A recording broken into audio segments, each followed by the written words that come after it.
Nama saya Prakashni Permal. Hari ini pembentangan saya yang bertajuk ialah Cabaran Integrasi di Negara Malaysia. Kesepakatan tiga etnik terbesar negara ketika Persekutuan Tanah Melayu mencapai kemerdekaan pada tahun 1957, membolehkan rakyat menikmat kuasa politik yang sama rata dengan perkongsian kuasa. Begitu juga pengagihan kebanyakan pembangunan masyarakat yang adil di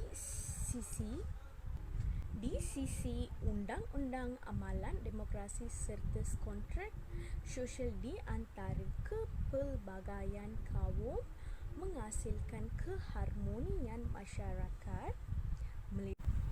Antara tiga aplikasi hubungan etnik tersebut ialah: pertamanya, menghormati. Hormat menghormati antara satu sama lain walaupun berlainan pegangan agama, budaya dan pandangan. Apakah kemesraan komunikasi? Penggunaan bahasa yang baik dan bersopan santun menjadi asas dalam menghasilkan komunikasi yang baik dan berkesan serta mengelakkan sikap sombong dan memandang rendah. Aplikasi yang ketiga ialah mengambil berat bersifat prihatin dan mengambil berat terhadap keadaan yang berlaku di sekeliling.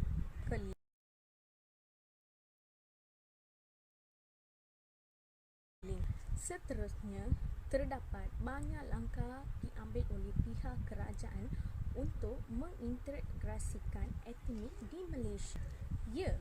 Pertamanya, Rukun Negara. Rukun Negara dibentuk pada tahun 31 Ogos 1957 dan sebagai ideologi nasional Malaysia. Peraturan dan norma hidup kepada masyarakat untuk mendapatkan perpaduan antara etnik di Malaysia. Rukun Negara sebagai instrumen mengatasi garis pemisah antara etnik dalam membentuk dan membimbang Malaysia. Sebagai contohnya Rukun Negara, maka kami, rakyat Malaysia, berikrar akan menepukan seluruh tenaga dan usaha kami untuk mencapai cita-cita tersebut: kepercayaan kepada Tuhan, kesetiaan kepada raja dan negara, keluhuran perlembangan, kedaulatan undang-undang dan kesopanan dan kesusilaan. Ini yang Rukun Negara tersebut.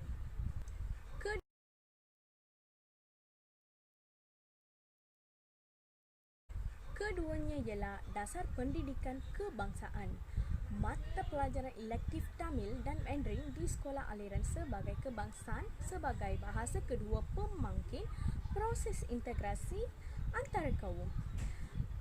Sebagai contohnya, program bantuan pelajar, rancangan makanan tambahan kita yang dipanggil RMT, program susu sekolah, skim voucher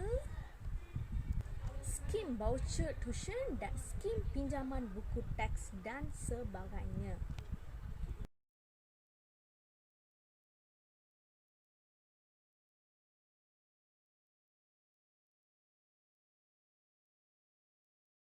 Akhirnya, gagasan Satu Malaysia. Rakyat didahulukan, pencapaian diutamakan, ialah integriti, kebolehan dan kesamaan. Matlamat adalah mengekalkan perpaduan dalam kepelbagaian etnik dalam masyarakat Malaysia, bersatu padu dan membantu negara tercapai. Antara pendekatan Islam dalam menangani masalah hubungan etnik tersebut ialah: pertamanya, ajaran Islam turut menekankan hubungan baik antara umat Islam dengan mereka yang berlainan agama, etnik, bahasa dan keturunan. Keduanya, prinsip-prinsip Islam yang berhubung dengan nilai kemanusiaan perlu diaplikasikan dalam kehidupan masyarakat dengan pelbagai etnik di Malaysia.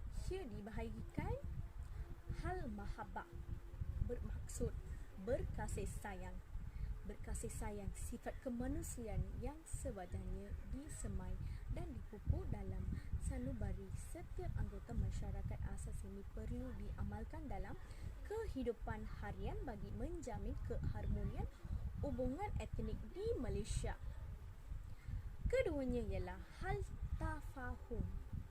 Ia bermaksud saling memahami asas kehidupan bermasyarakat yang dimulakan dengan bertaruf akan melahirkan masyarakat